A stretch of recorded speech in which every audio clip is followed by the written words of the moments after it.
अगर हमको मिल जाए एक पेपर कि जिसके क्वेश्चंस किस तरह के होते हैं और फिर उनकी ऑप्शंस किस तरह होती है और फिर उनमें नन ऑफ दीज भी है, दूसरे आंसर्स भी हैं, तो हम उसको केस स्टडी के तौर पर आपके साथ शेयर करें। नाजरीन, channel learn to sir Pakistan पर खुश आमदीद। ऐसे एस्पायरेंट्स जो कि पीपीएससी में किसी जॉब के लिए अप्लाई कर चुके हैं या अप्लाई करना चाहते हैं, उनके लिए ये वीडियो इंतहाई अहमियत की हामिल है। 2021 से पीपीएससी ने अपना जो पेपर का ट्रेंड है वो यकसर तब्दील कर दिया और अब इन सवालात का मेयार भी तब्दील कर दिया गया है। तो अब ऐसे एस्पायरेंट्स जिनके जहन में ये सवालात आते हैं वो इस वीडियो को लाजमी देखें। तैयारी कैसे की जाए, नंबर 2 पे है सवालात किस तरह के आते हैं, नंबर 3 पे है नन ऑफ दीज का एलिमेंट क्यों शामिल किया गया और पेपर के अंदर कितने सवालात नन ऑफ दीज पर मुश्तमिल होते हैं। नंबर 4 में ये है कि अगर आपको सैम्पल पेपर जो कि पीपीएससी ने रिसेंटली एक पेपर कंडक्ट कराया असिस्टेंट एसएनडीएडी का, उसको हम केस स्टडी के तौर पर डिस्कस करेंगे और एक सवालात से मज़ीद कितने सवालात निकलते हैं, उन सब सवालात को हम तैयार कैसे करते हैं वो हम आपको इस वीडियो के अंदर बताएंगे।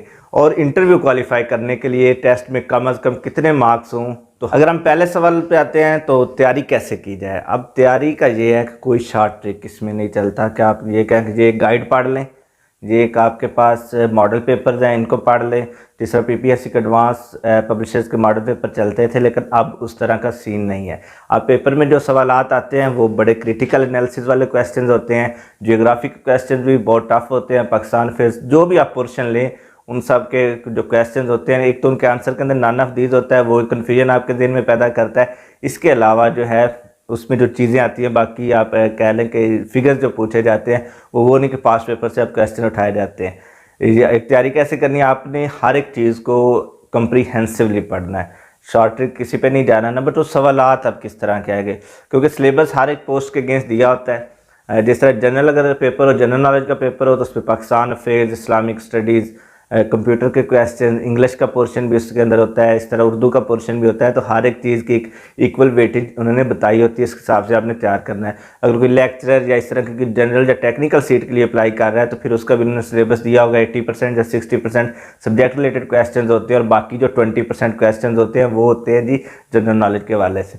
तो जनरल नॉलेज जो है बड़ा अहमियत का अमल है, आपने उसको तैयार करना है। इसके बाद अगर आप आ जाते हैं कि नन ऑफ दीज का एलिमेंट क्यों डाला।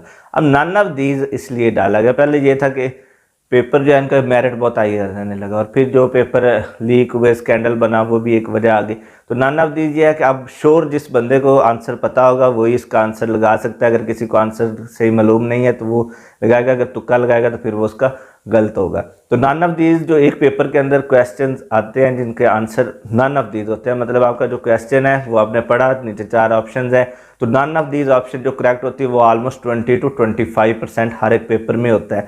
तो जो भी एस्पिरेंट पेपर के अंदर अपीयर होने जा रहा है वो इस बात को ज़हन में रखे कि आपने 20 to 25% नन ऑफ दीज आते हैं। ये श्योर नहीं कितने हैं, लेकिन कम अज़ कम 15-20 ये लाजमी होते हैं हर पेपर के अंदर। तो इसको भी आपने ज़हन के अंदर रख के आपने जवाबात देने होते हैं।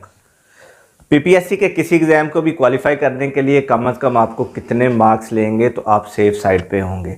ये एक ऐसा सवाल है जो हर एस्पिरेंट के जहन में आता है। तो हम आपको बताएंगे कि अगर सीट्स तो बहुत ज़्यादा हैं तो फिर आपके अगर 60 अबव भी हैं तो आप सेफ साइड में रह सकते हैं। अगर सीट्स कम है तो फिर आपको कम अज़ कम 70 मार्क्स लेने पड़ेंगे तो फिर आप सेफ साइड पे होंगे।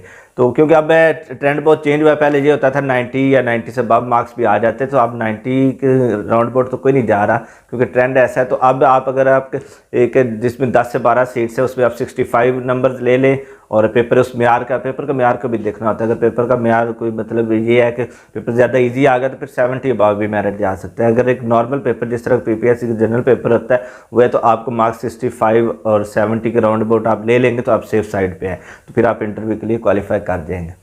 आगे आ जाएंगे अगर सैम्पल पेपर। अब अगर हमको मिल जाए एक पेपर कि जिसके क्वेश्चंस किस तरह के होते हैं और फिर उनकी ऑप्शंस किस तरह होती है और फिर उनमें नन ऑफ दीज भी है, दूसरे आंसर्स भी हैं, तो हम उसको केस स्टडी के तौर पर आपके साथ शेयर करते हैं। होप सो आपको हमारी वीडियो ये पसंद आएगी। अगर आप हमारे चैनल पर नए हैं तो काइंडली इसको सब्सक्राइब कर लें ताकि जो भी नई वीडियो बनाए वो आपको आसानी से पहुँच सके। माई father was so poor, sentence complete करना है। इसके ऑप्शंस हम देखते हैं। ऑप्शन में जो पहले नंबर पे है, to get medical help for my mother, that he can not buy food for us और to send me to school. तो my father was so poor, अब इतना जो गरीब है कि वो मुझे स्कूल भी नहीं भेज सकता, ये इसका करेक्ट ऑप्शन होगा। क्योंकि मेडिकल हेल्प वो भी एक बेसिक नेसेसिटी है, आपने पूरी करनी है। और बाई फूड मतलब खाना ख़रीद के भी आपने बच्चों को फीड करवाना है। तो इसका जो करेक्ट ऑप्शन है वो इतना है कि मतलब वो स्कूल उनको नहीं भेज सकते। 150 हिजरी में जब इमाम अबू हनीफ़ा की वफ़ात हुई तो उस वक्त किस इमाम का जो है पैदाइश का साल था? तो ऑप्शन दिए गए इमाम मालिक, इमाम शाफ़ी और इमाम हम्बल। तो जो करेक्ट ऑप्शन है वो इमाम शाफ़ी है। इसके लिए हम एक चार्ट देखते हैं जिससे तो इन सब इमामों की जो पैदाइश का साल है वो भी हमें क्लियर हो जाएगा और उनकी वफ़ात कब हुई वो साल भी हमें मालूम हो जाएगा। तो इमाम अबू हनीफ़ा जो है उनकी पैदाइश हुई थी 60 हिजरी में और उनकी वफ़ात हुई थी 150 हिजरी में। इमाम शाफ़ी 150 हिजरी में ये पैदा हुए और उनकी वफ़ात हुई 204 हिजरी में। और इमाम हम्बल जो है उनकी 780 ईस्वी यानी कि 164 हिजरी में इनकी पैदाइश हुई और 241 हिजरी में इनकी वफ़ात हुई। इमाम मालिक की जो पैदाइश है वो 711 ईस्वी यानी कि 93 हिजरी और उनकी वफ़ात 795 ईस्वी यानी कि 179 हिजरी में हुई थी। तो ये एक सवाल से आप मज़ीद जो उनके ऑप्शन हैं उन पर भी गौर करके आप सवालात जो है वो तैयार कर सकते हैं और अपने नोट्स भी इसी तरह आप तैयार कर सकते हैं। FATF की जो ग्रे लिस्ट है उससे निकलने के लिए पाकिस्तान को कितने वोट्स दरकार हैं? तो ये ऑप्शन है 10, 12 और 14। तो 12 जो वोट्स हैं वो दरकार हैं और ग्रे लिस्ट से पाकिस्तान जो है निकल जाएगा। अब जब FATF का नाम आया तो FATF से रिलेटेड आपके पास सारी इन्फॉर्मेशन होनी चाहिए। तो हमने कोशिश की है कि आपके साथ कुछ शेयर करते हैं। पहली बात FATF है क्या? तो ये एक फाइनेंशियल एक्शन टास्क फोर्स है जिसका मेन जो पर्पज़ है वो मनी लॉन्ड्रिंग को कंट्रोल करना है। इसका वजूद जो 1989 में आया था और इसका हेडक्वार्टर वो फ्रांस के अंदर है, पेरिस सिटी के अंदर। और इसके जो करंटली अगर आप देखते हैं तो 23 ऐसे कंट्रीज़ हैं जो ग्रे लिस्ट के अंदर शामिल है जिसमें तुर्की भी शामिल है। तो नॉर्थ कोरिया जो है वो इसकी ब्लैक लिस्ट पे रहा है और ईरान भी इसकी ब्लैक लिस्ट पे रहा है। पाकिस्तान को टोटल 36 में से 12 वोट दरकार हैं कि वो ग्रे लिस्ट से निकल जाएगा। और ये एक इंटर गवर्नमेंटल ऑर्गेनाइजेशन है। इसकी जो ऑफिशियल लैंग्वेजेस हैं वो फ्रेंच और इंग्लिश हैं और 36 इसके ऑफिशियल कंट्रीज़ मेंबर हैं। और जो इसमें इंटर गवर्नमेंटल ऑर्गेनाइजेशन अगर इसमें शामिल कर ली जाए तो टोटल इसके मेंबर्स जो बन जाते हैं वो 41 हैं। ऐसा शख्स जो कि मुश्किलात पैदा करता है उसको न्यूसियंस कहते हैं। कुलीवियस कोई ऐसा वर्ड नहीं है जिसके मतलब हमें पता हो। तो ट्रेडिशन रवायती इसका भी है। तो नन ऑफ दीज भी नहीं होगा। तो ये इसका जो ऑप्शन है वो बी करेक्ट होगा। डॉटर ऑफ द ईस्ट ये बड़ी मशहूर किताब है जिसकी राइटर हैं बेनज़ीर भुट्टो साहिबा। अब ये ऑप्शन आई हैं फातिमा भुट्टो, बेनज़ीर भुट्टो, नुसरत भुट्टो। तो हमें इनके बारे में मालूमात होनी चाहिए। फातिमा भुट्टो कौन है, नुसरत भुट्टो कौन है, बेनज़ीर भुट्टो कौन थी। तो उसी के मतलब आपके साथ ये स्लाइड शेयर की जा रही है। तो बेनज़ीर भुट्टो जो है वो पाकिस्तान की 2 दफ़ा वज़ीर आज़म रही हैं और मुस्लिम दुनिया की पहली ये ख़तून वज़ीर आज़म भी थी। तो इनकी जो डेट ऑफ बर्थ है वो 21 जून 1953 है और इनको असैसिनेट किया गया था 27 दिसंबर 2007 को। इन्होंने 2 किताबें लिखी हैं। एक तो डॉटर ऑफ द ईस्ट या डॉटर ऑफ द डेस्टिनी भी इसको कहते हैं, इनकी एक ऑटोबायोग्राफी है। और दूसरी की किताब जो है वो है reconciliation Islam democracy and west. इसके अलावा फातिमा भुट्टो जो है ये ग्रैंड डाटर थी जुल्फ़िकार अली भुट्टो की और मुर्ज़ा भुट्टो की ये बेटी है। एक तो इनकी जो नेशनैलिटी है वो अफ़गान नेशनल है और ये राइटर है। बेसिकली इनका जो काम है वो लिखना है। नुसरत भुट्टो ये जुल्फ़िकार अली भुट्टो की बेगम थी। ये भी सियासत में पीपल्स पार्टी की हेड भी रही। तो जब जुल्फ़िकार अली भुट्टो का नाम आता है तो उन्होंने तकरीबन 11 किताबें लिखी हैं। जो उनकी एक मशहूर किताब है इफ़ आई एम असैसिनेटेड वो है। और उनके ऊपर एक किताब स्टैनली वेलपट ने लिखी थी जुल्फ़ी ऑफ पाकिस्तान। तो इसी तरह उन्होंने जनाब पाकिस्तान स्टैनली वेलपट ने भी लिखी है। तो ये बुक्स से रिलेटेड क्वेश्चन था। तो आपको बुक्स से रिलेटेड इनसे मुतल्लिक जितनी किताबें या तो इन्होंने खुद लिखी हैं या इनके मुतल्लिक लिखी गई हैं उनका आइडिया होना ज़रूरी है। अगर पेपर में उनके मुतल्लिक कोई सवाल है तो आप उसका जवाब दे सकें। फेरल मीन्स ऑप्शन पे हम जाते हैं वेल प्लान्ड, ओवरवेट, वाइल्ड और नन ऑफ दीज। तो फेरल का मतलब होता है जंगली टाइप के चीज़ या कुछ शख्स। तो वेल प्लान्ड ये भी नहीं हो सकता, ओवरवेट ये भी नहीं है। तो इसकी जो करेक्ट ऑप्शन होगी वो विल्ड होगी।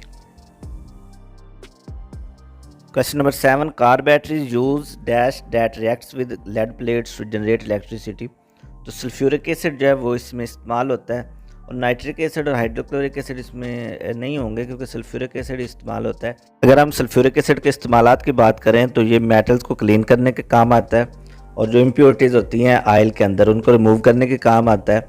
मुख्तलिफ केमिकल्स मैन्युफैक्चरिंग में भी ये इस्तेमाल होता है जैसे कि नाइट्रिक एसिड और हाइड्रोक्लोरिक एसिड सल्फ्यूरिक एसिड से बनते हैं और ये सिंथेसिस के लिए भी इस्तेमाल होता है। इसके अलावा ये जो है ड्रग्स और डिटर्जेंट्स वगैरह में भी इस्तेमाल होता है। तो सल्फ्यूरिक एसिड जो है इसको केमिकल्स का बादशाह भी कहा जाता है, और इसको सबसे पहले जो डिस्कवर किया था वो जाबिर बिन हयान ने किया था। इसके मतलब भी सवालात जो है पेपर में आ जाते हैं। सांस ideology is based on the ideals of, तो यहाँ पे आइडियल्स पॉलिटिकल आइडियल्स पूछे गए हैं, ना कि टू नेशन थ्योरी का पूछा गया। मोस्टली लोग ये कह रहे थे कि इसका आंसर नन ऑफ दीज है, तो नन ऑफ दीज नहीं होगा, बल्कि डेमोक्रेसी के ऊपर बेस्ड है पाकिस्तान की आइडियोलॉजी, क्योंकि यहाँ पे जो टाइप ऑफ गवर्नमेंट होगी वो डेमोक्रेटिक गवर्नमेंट होगी। ये हमारा कॉन्स्टिट्यूशन जो है वो भी इस चीज़ को एलेबोरेट करता है, और 11 सितंबर 1947 को कैद आज़म ने भी कैटेगोरिकली इसको बता दिया था कि पाकिस्तान में जो तर्ज हुकूमत होगा वो सिर्फ और सिर्फ डेमोक्रेसी होगी।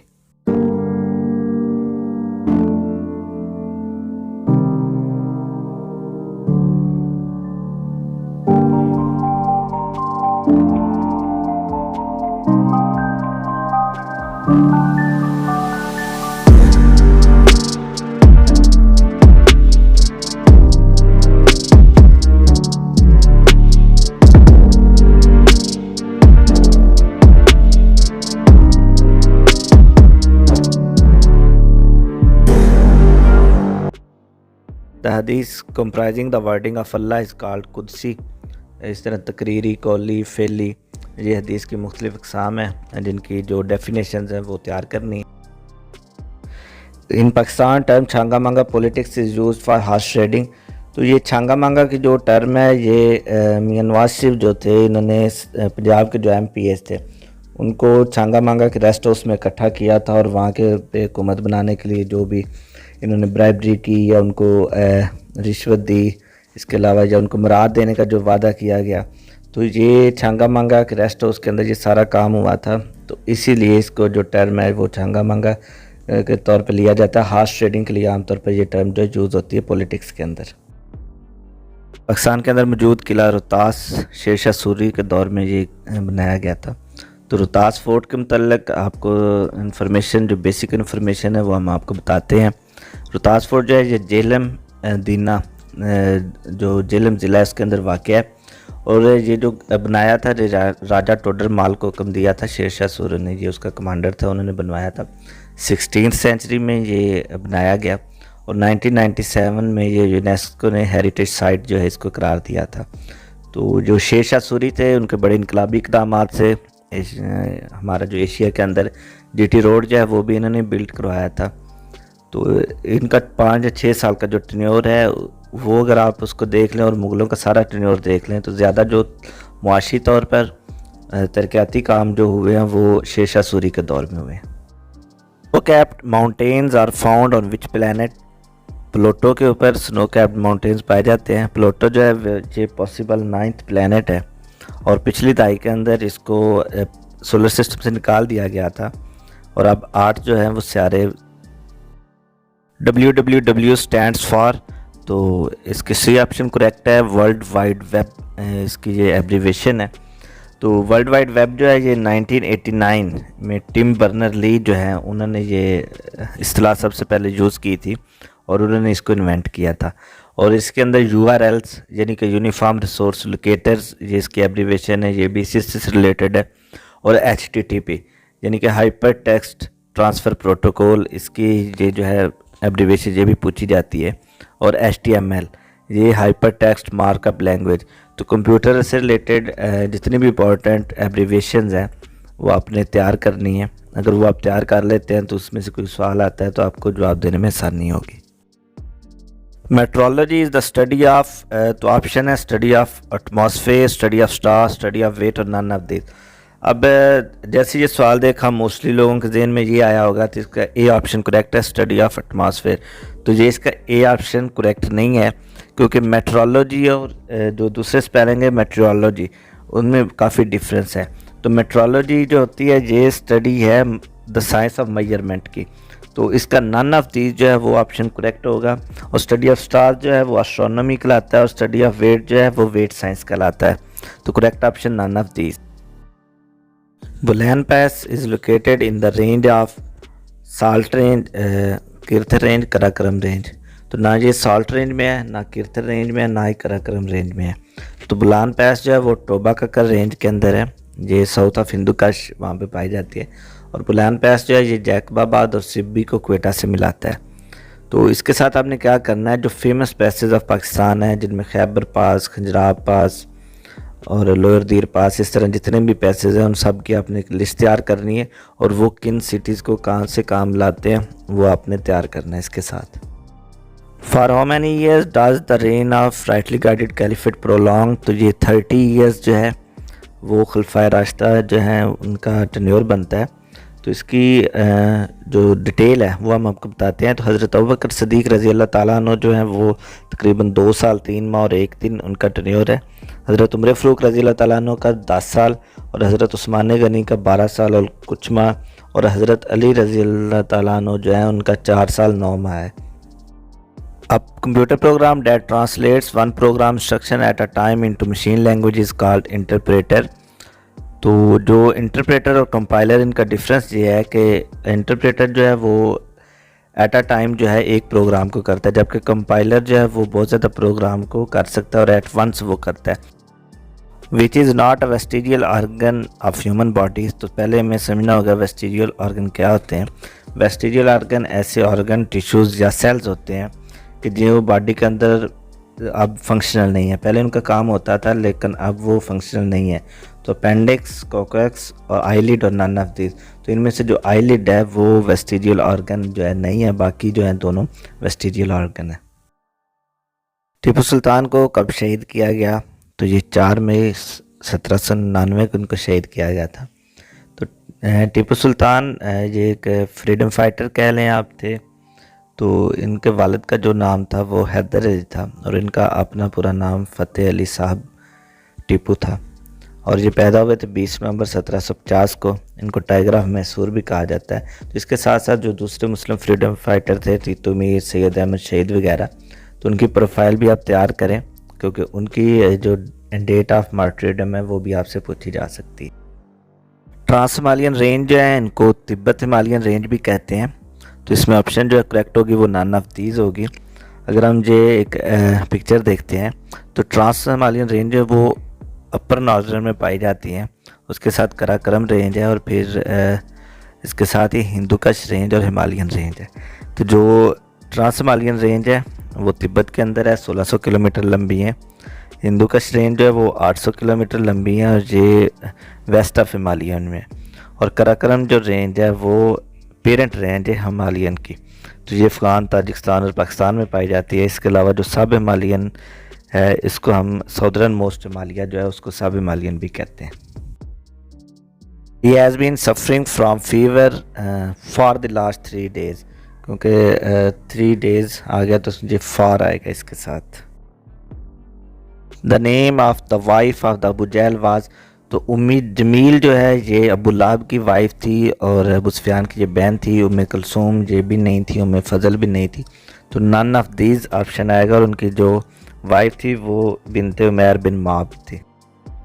Recently Karachi fell to which position on crime index out of 300 global cities. तो ये इसका जो रैंक है 115th रैंक है। ये अपडेट होती रहती हैं लिस्ट, और अपडेटेड जो डाटा है वो आपने तैयार करना होता है हर पेपर से पहले। Thieves shifty eyes betrayed his guilt, तो शिफ्टी का जो सिनोनिम है वो डिसीटफुल होगा। तो ऑप्शन करेक्ट जो है सी ऑप्शन। सैक्रिलीजियस का जो सिनोनिम है वो इम्पाइस है, तो इसका एंटोनिम जो होगा वो पाइस होगा। करेंसी ऑफ चाइना, तो चाइना की करेंसी युआन है। तो ऑप्शंस के अंदर पाउंड, येन और रुपी है। तो नन ऑफ दिस जो है इसका करेक्ट ऑप्शन होगा। इन विच कंट्री इज स्टोनहेंज, तो ये स्टोनहेंज जो है ये यूके के अंदर एक पार्क है जो कि पत्थरों से बना हुआ है। Principal will preside over the function, preside के साथ जो प्रपोजिशन आएगी वो ओवर है। एंटोनिम ऑफ लेबोरियस, लेबोरियस जो होता है बहुत ज़्यादा जो मेहनती हो या कह लें काम करने वाला, तो इसका एंटोनिम जो है वो लेजी होगा। Which one is the result of the output given by a computer, data नहीं हो सकता, इंस्ट्रक्शन भी नहीं है, इंफॉर्मेशन। हाँ, जो इंफॉर्मेशन जो है वो इसका करेक्ट ऑप्शन होगा। ये एक आउटपुट की फॉर्म है। The establishment of the Delhi sultanate began with the invasion of, तो ये मोहम्मद गौरी जब हमला किया था तो तब ये दिल्ली सल्तनत स्टार्ट हुई। अगर हम दिल्ली सल्तनत की मुख्तलिफ डायनेस्टीज़ की बात करें तो ये 1206 से 1555 तक रही। ममलूक डायनेस्टी जो है 1206 से 1290, खिलजी डायनेस्टी जो है वो 1290 से 1320, और तुगलक डायनेस्टी 1320 से 1414, और सैयद डायनेस्टी 1414 से 1451, और लोधी डायनेस्टी जो है 1451 से 1526। Where is tower bridge is located, तो इसका करेक्ट ऑप्शन जो है वो लंदन होगा।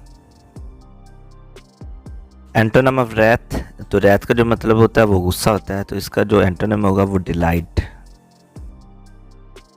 मोहम्मद अली सदपारा वाजा जो माउंटेनर था और ये 1976 में पैदा हुआ और 18 फरवरी 2021 को इसकी डेथ हुई थी, और ये फर्स्ट विंटर एसेंट है जिसने नांगा पर्वत जो है वो अबूर की थी।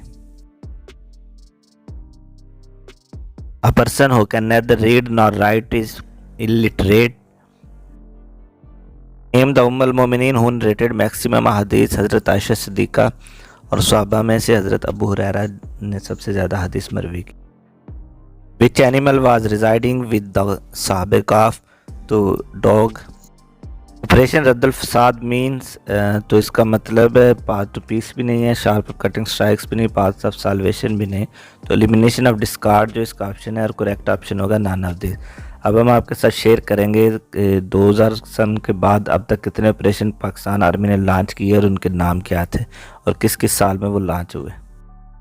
2001 की बात करते हैं कि 9/11 के बाद बहुत से जो अफ़गानिस्तान के मिलिटेंट्स थे वो पाकिस्तान अफ़गान बॉर्डर के साथ आ गए थे और फाटर KPK के अंदर उन्होंने अपनी सुकूनत अख्तियार कर ली थी। आगे है कि Indian escalation on the eastern border using pretext of attack on Indian parliament to exploit Pakistan vulnerability along Pak Afghan border. तो पाकिस्तान और इंडिया के हालात भी इस वक्त बहुत कशीदा थे और militant created a nexus with local elements based on ideological appeal, old jihadi connections, financial clout and exhaustion to combat foreign troops in Afghanistan। तो 2001 में पोस्ट 9/11 काफ़ी वाक़यात रूनमा हुए थे और उसके बाद सारे हालात जो हैं नॉर्दर्न वज़ीरिस्तान, साउदर्न वज़ीरिस्तान और फाटा ये सारा एरिया जो है और KP के अंदर काफ़ी ख़राब हो गए थे। 2002 से 5 की बात करें तो ऑपरेशन एंड्योरिंग फ्रीडम ये अफ़गानिस्तान के अंदर शुरू किया गया था और पाकिस्तान ने जो है सिलेक्टिव ऑपरेशंस और पीस एग्रीमेंट इसको ज़हन में रखते हुए ऑपरेशन किया था और वेरियस ऑपरेशंस के साथ साथ जो उनकी वार ऑन टेरर थी US की, पाकिस्तान उसका एक बेहतरीन अलाय था, लेकिन फिर भी प्रॉब्लम होती रही और पाकिस्तान ने एक ऑपरेशन अल-मिज़ान जो है वो लॉन्च किया। फिर 2005 के अंदर अक्टूबर के अंदर पाकिस्तान की हिस्ट्री का एक बदतरीन जलज़ला भी आया। 2006-07 के अंदर US ड्रोन अटैक्स भी स्टार्ट हुए, फिर साथ में ऑपरेशन राह हक मुल्ला फजलुल्लाह के ख़िलाफ़ स्वात के अंदर शुरू किया गया और फिर जो जितने भी ये टेररिस्ट थे ये एक प्लेटफार्म पे इकट्ठे हुए और बैतुल्लाह मसूद के अंदर इन्होंने तरीक़े तालिबान पाकिस्तान बनाई। ऑपरेशन शेरदिल इन बाजोड़, राह रास्त इन Swat and Rah Nijat in south Waziristan launch to restore Writ of the state people of Swat endured historical sacrifice by vacating Swat for Pak army to eliminate terrorists। तो ये एक बहुत बड़ी कुर्बानी थी जो स्वात के लोगों ने 2009 के अंदर दी थी। पाक US relations soared after killing of Osama bin Laden in Abbottabad and NATO attack on Salala checkpost, large scale public protests ensued after Salala attack। Pakistan blocked NATO supply and demanded apology from US। US's apology on Salala incident paved way for opening of NATO supply। तो जब वो सलाला check post ये 26 नवंबर को I think ये incident हुआ था और उसके बाद जब अमेरिका ने माफ़ी मांगी तो दोबारा जो है नेटो सप्लाई स्टार्ट हुई थी। One of the deadliest year from terrorist incidents and fatalities point of view, while government's initiative of peace talks with TTP remained unsuccessful, continuation of terrorist attacks by TTP despite peace agreement and failure of dialogue built nation resolves for decisive action against militants। Deadliest targeting of Hazara community in Balochistan by Lashkar-e-Jhangvi, operation in Bajod Mohammad और कज़ई Kurram frontier regions and Karachi. तो 2013 के अंदर बहुत ज़्यादा incident हुए थे। By end of 2013 Khyber and north Waziristan agencies emerged as major hubs of terrorist activities after series of intense terrorist attacks on Karachi airport, Hazara Pilgrims, Rajabza Rawalpindi district courts and vegetable market Islamabad, and aimed unsuccessful peace talks with TTP. Operation Zarbe was launched on 15th June 2014. It was classified as the largest counter-terrorism operation in contemporary times. After 16 December, Army Public School attacks, National Action Plan was announced to adopt a comprehensive approach to combat terrorism in the entire country. Military courts established to dispense speedy justice on terrorism cases. Dividends of national counter-terrorism efforts emerged as peace manifest with return of international sports and launch of CPEC by China. TDP's return and rehabilitation commenced in South Waziristan and North Waziristan agencies. Operation Radd al-Fasad, eradication of tumult, was launched on 22nd February 2017 with an aim to make sustained progress toward a stable, peaceful and normalized Pakistan with terrorist freedom of action significantly curtailed through a comprehensive approach of consolidating gains in Western Zone, cleansing terrorist forces, illegal weapons and explosive controls in the hinterland, thereby restoring public confidence. तो रद्दल फसाद जो है ये 22 फरवरी 2017 को launch किया गया था और उसके बाद अब मुल्क में जो सिक्योरिटी का इशू है वो काफ़ी हद तक रिजॉल्व हो चुका है और वार ऑन टेररिज्म के ऊपर भी पाकिस्तान आर्मी को एक अच्छी कामयाबी मिली है और उम्मीद करते हैं कि नेक्स्ट भी पाकिस्तान के अंदर खुशहाली और अमन होगा। Study of stars is known as तो एस्ट्रोनॉमी जानी जाती है जो स्टडी ऑफ स्टार है वो। An application program that allows a user to set page number and spell check of a document is known as तो spell check और set page number ये नोटपैड के अंदर भी नहीं होता, वर्ड पैड के अंदर भी नहीं है। तो वर्ड प्रोसेसर एक ऐसी एप्लीकेशन है जिसके अंदर ये दोनों चीज़ें पाई जाती हैं। इसका जो करेक्ट ऑप्शन होगा वो वर्ड प्रोसेसर होगा। European union consist of how many countries, तो इसके अब जो कंट्रीज़ हैं वो 27 हैं, पहले 28 थी जो कि ने विड्रॉ कर ली है। The European Union is a political and economic union of 27 member states that are located primarily in Europe. The currency of European Union is Euro. Its headquarters is in Brussels. Which agreement established a ceasefire line in Kashmir? तो Karachi agreement 1949 और इसको Indo पाक truce treaty भी कहते हैं। इसके सवाल के अंदर काफ़ी कन्फ्यूजन पाई जाती थी लेकिन जब रिसर्च की तो मालूम हुआ कि ये इंडो पाक ट्रूस ट्रीटी ही इसका करेक्ट ऑप्शन है जिसको कराची एग्रीमेंट 1949 भी कहा जाता है। वेयर इज़ बादशीबा बीच, तो बादशीबा बीच जो है वो बारबाडोज के अंदर है। नेम ऑफ टर्किश करेंसीज, तो ये लिरा है और इटली की भी जो पुरानी करेंसी थी यूरो से पहले वो लिरा ही थी। Closest meaning of idiom a pipe dream, तो अ डे ड्रीम जो है इसको अ पाइप ड्रीम भी कहा जाता है। अ person who has unusual habits, तो इसको इसेंट्रिक बोलते हैं।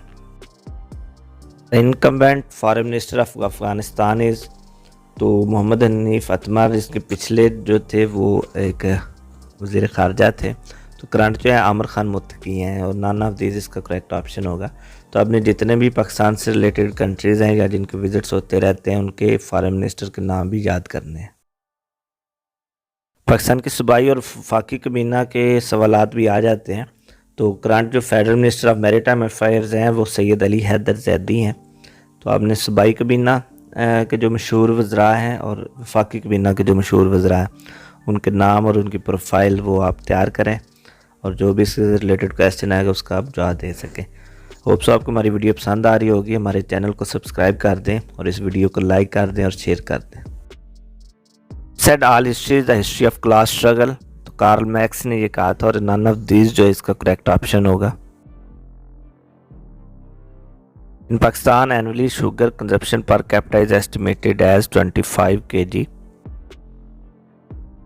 और Islam Friday was called as Yaumul Aruba, तो बाकी जो दिन है उनको क्या कहा जाता था वो हम आपके साथ शेयर करते हैं। इतवार को यौमुल आहद और पीर वाले दिन को यौमुल आहन और ट्यूसडे जो है उसको यौमल जब्बार, और बुध को यौमल ज़ुबार, और जुमेरात जो है उसको मुअन्नस, और जुमा को यौमल अरूबा, और हफ्ता वाला जो दिन है उसको यौमल शबार कहा जाता था। तो ये इस तरह अगर कोई क्वेश्चन आए तो उससे आप जितने मज़ीद जो उससे रिलेटेड क्वेश्चन है वो आप तैयार कर सकते हैं। What is the significance of 5 June in United nation calendar year? तो ये वर्ल्ड एनवायरमेंटल डे है। इसी तरह आप साल के जो मखसूस दिन हैं उनकी आप लिस्ट तैयार कर।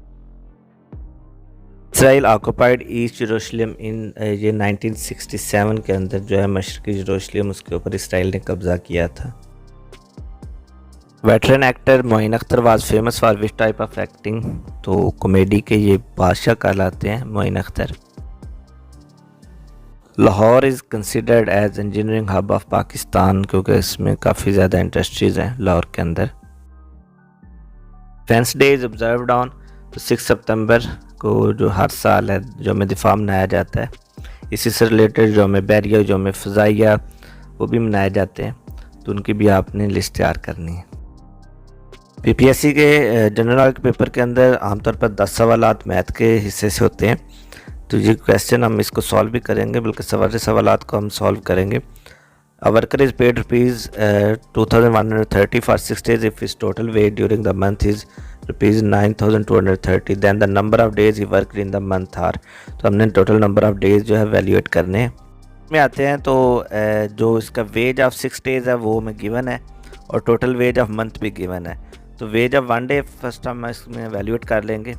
जो एक दिन की जो उसकी सैलरी बन रही है वो ₹355 है। तो जब नंबर ऑफ़ डेज़ हमने वैल्यूएट करने हैं तो इसका फार्मूला होता है total earned rupees divided by ways of 1 day।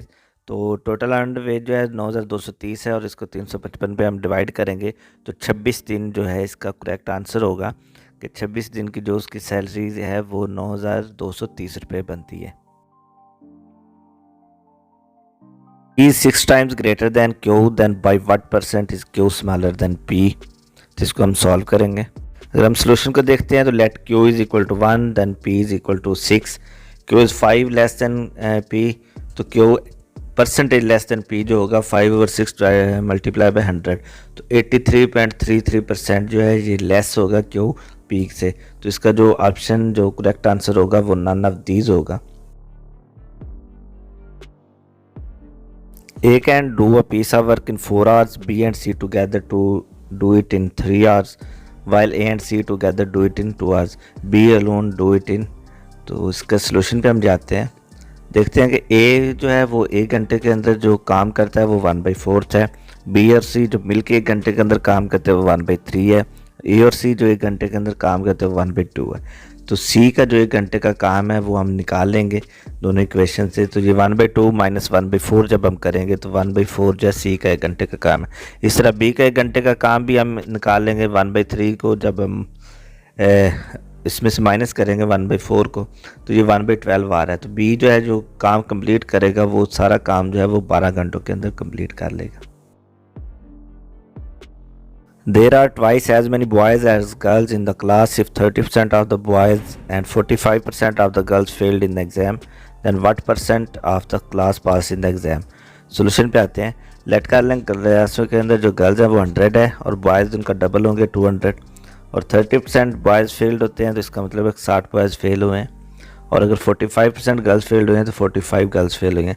Total failed students 105 हैं, तो टोटल पास जो स्टूडेंट्स होंगे वो आपके पास 195 आ जाएंगे। तो percentage of pass students divided by total students multiply by 100, तो 65% जो स्टूडेंट्स हैं वो पास हुए हैं। तो इसका जो करेक्ट ऑप्शन होगा वो नन ऑफ दीज होगा। The sum of squares of two positive integers is 100 and the difference of their squares is 28. The sum of the numbers is।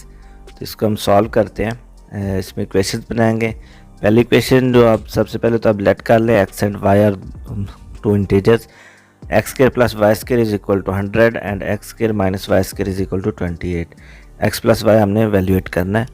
Solution करेंगे इक्वेशन 1 और 2, 1 में से 2 जो है उसको माइनस करेंगे तो हमारे पास जो y की वैल्यू आ जाएगी वो आ जाएगी यहाँ पे 6, और इसी तरह y की जो वैल्यू है 6 को हमने किसी एक इक्वेशन में पुट करेंगे तो x की वैल्यू हमारे पास 8 आ जाएगी।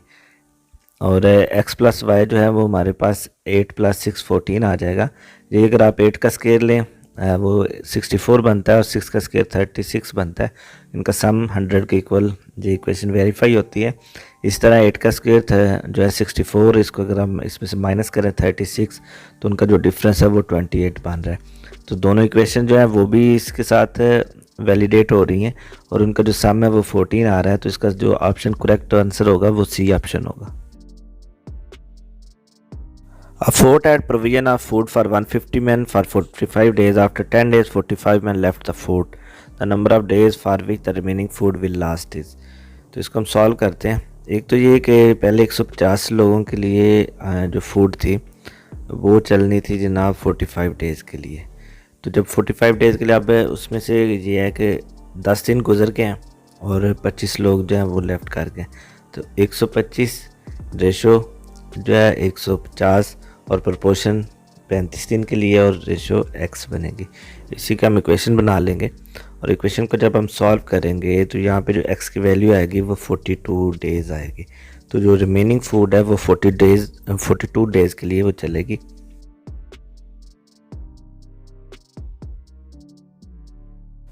After implementing National Action Plan, military courts had been established to deal with the cases related to terrorism under 21st Amendment. China signed a 25-year strategic cooperation pact with Iran. The respiratory problem common in smoker is asthma.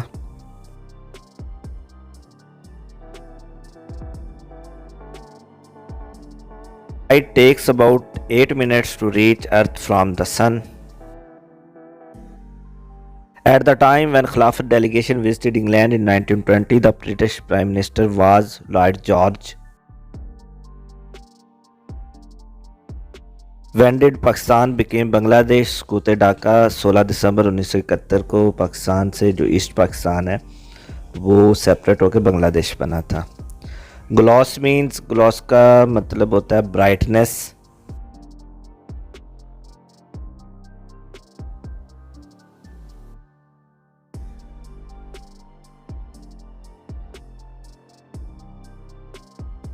Nar river is also known as Chitral river. Capital of Lebanon is Beirut.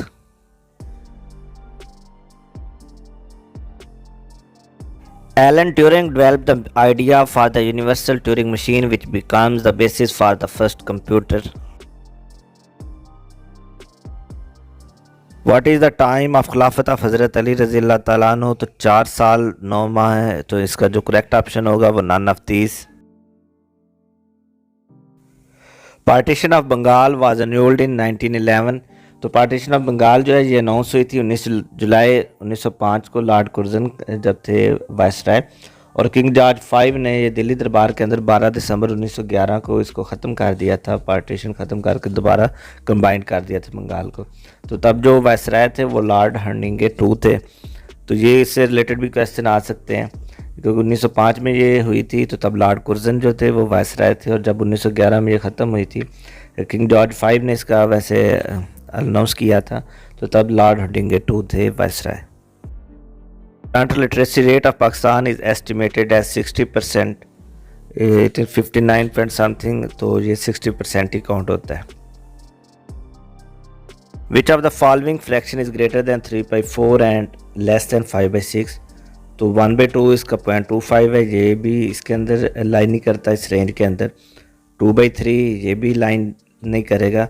जो 4/5 है ये almost होता है बल्कि 0.80 के equal, तो ये इसके अंदर लाई करेगा। तो सी ऑप्शन जो है वो करेक्ट इसका आंसर होगा।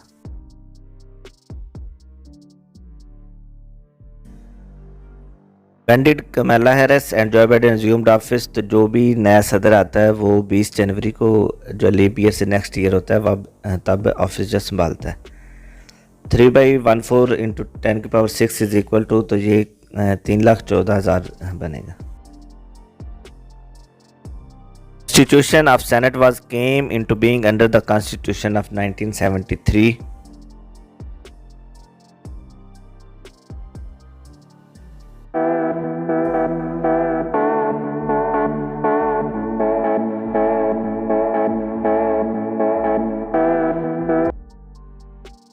The hardest thing present in a human body is dental enamel.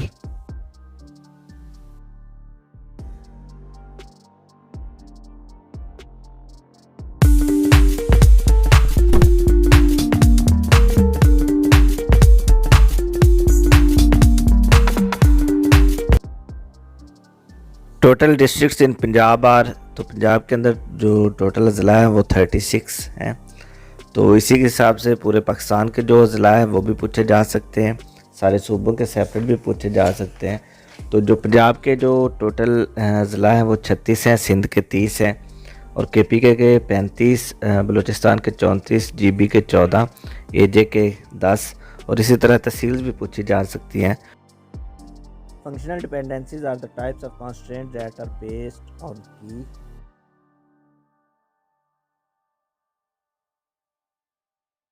What is the name of economic corridor signed between Pakistan and China in 2015? CPEC.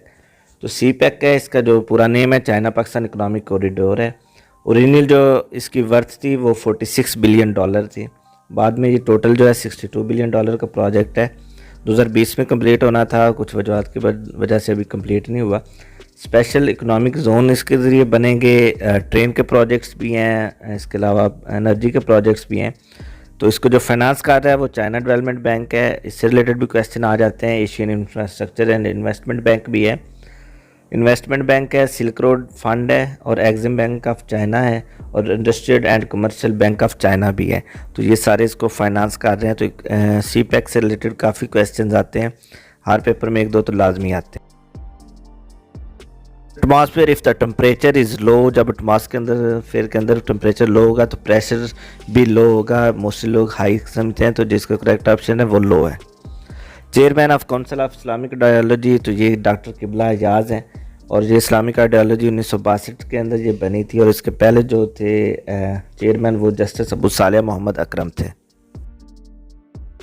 The latest season of PSL was held entirely in Pakistan for the, अब ये question काफ़ी confusing है क्योंकि पाकिस्तान के अंदर जो है वो 2020 का जो PSL है वो सारा पाकिस्तान के अंदर हुआ था और लेटेस्ट जो था वो 2021 का है। तो उसके जो आखिरी मैचेस थे वो जून के अंदर UAE के अंदर हुए थे। तो PSL जो है ये 9 सितंबर 2015 को ये इसका अनाउंस किया गया था। इनिशली 5 टीम्स थी, फिर बाद में मुल्तान सुल्तान को ऐड करके इसमें 6 टीम्स कर दी गई। इसका जो फॉर्मेट है वो डबल राउंड रॉबिन है। तो इसका जो करंट चैम्पियन है वो मुल्तान सुल्तान है और सबसे ज़्यादा इस्लामाबाद यूनाइटेड ने इसको 2 टाइम वन किया हुआ है। तो PSL से रिलेटेड भी क्वेश्चन आते हैं। The blotting paper helps absorb liquid by, तो ये इसका जो करेक्ट ऑप्शन होगा वो कैपिलरी एक्शन होगा। विस्कोसिटी, कैपिलरी एक्शन और सरफेस टेंशन को पिक्चर्स के ज़रिए ये डिस्क्राइब किया गया। इनको काइंडली आप देख लें।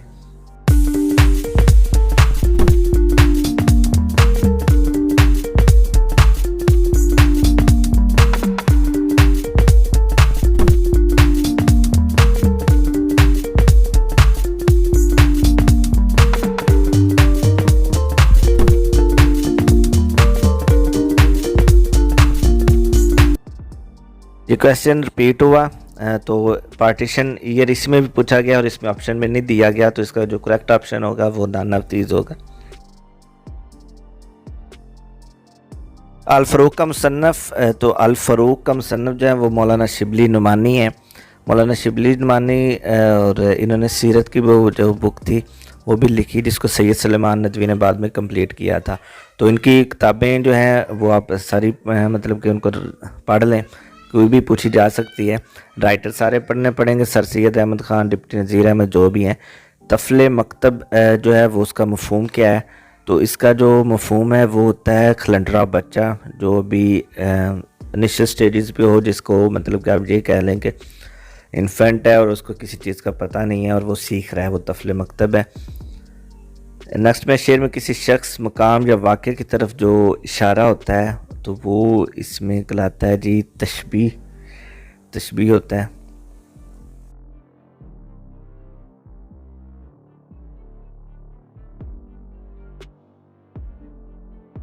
अल्लामा इकबाल अपने आप को जिस हस्ती का मानवी शिगिर्द कहने में फ़ख्र महसूस करते थे तो उनका इसमें ग्रामी हाफिज़ शिराज़ी है।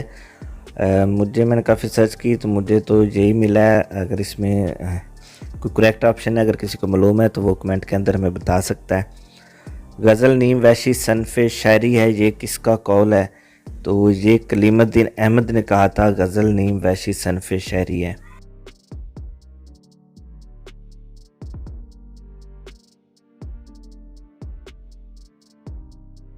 उर्दू शायरी के अलावा मिर्ज़ा गालिब ने किस सनफ़ नसर में नाम पैदा किया? तो खतूत जो है मिर्ज़ा गालिब, इनके खतूत जो है 2 मजमूए शाया हुए हैं, एक उर्दू मौला और एक उद हिंदी के नाम से। तो वो इनके गालिब साहब के खतूत का मजमूआ है। मौलाना मोहम्मद अली जोहर का मदफन किस मुल्क में है? तो ये फ़लस्तीन के अंदर मौलाना मोहम्मद अली जोहर साहब जो हैं इनकी तदफीन की गई है।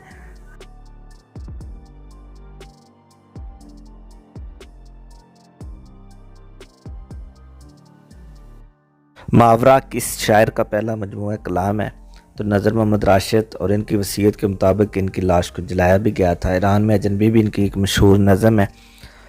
तो इनका नज़र मोहम्मद राशिद या बाकी शुरा, हर एक शुरा के जो ख़ास नोट्स हैं वो अपनाएंगे, जो उनकी अचीवमेंट्स हैं।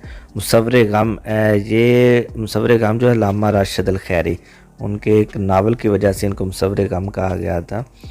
तो एक ऐसा नावल लिखा, अब उसका नाम नहीं मेरे जहन में आ रहा, अगर आपको मालूम है तो आप उसको कमेंट के अंदर हमें बता सकते हैं। रसाला तहज़ीब अल अखलाक किस रसाले की तरफ? ये तो एक सर सैयद अहमद ख़ान ने रसाला लिखा था, और ये स्पेक्टेटर व टेटलर उसको देखते हुए इन्होंने तहज़ीब अल अखलाक रसाले का इजरा किया था। वीडियो काफ़ी लंबी हो गई है, लेकिन होप सो आपको पसंद आई होगी। इसमें हमने एक पूरा पेपर जो है वो डिस्कस किया है, और उससे रिलेटेड भी जो क्वेश्चंस जहन में आते थे वो आपके साथ शेयर किए। आपके जहन में अगर कोई और सजेशंस आ रही है तो आप कमेंट बॉक्स के अंदर हमें बता दें, ताकि हम नई वीडियो जो भी बनाएं वो उसमें हम उन चीज़ों को कवर कर सकें। इसके अलावा ये है कि हमारे चैनल के ऊपर काफ़ी मवाद मौजूद है, PMS CSS की तैयारी से रिलेटेड और PPSC के पेपर्स की तैयारी से रिलेटेड, और जो ही कोई नई अपडेट आती है वो भी हम आपके साथ शेयर करते हैं। हमारे चैनल को लाइक करें, सब्सक्राइब करें, और इसको दूसरे दोस्तों के साथ शेयर करें।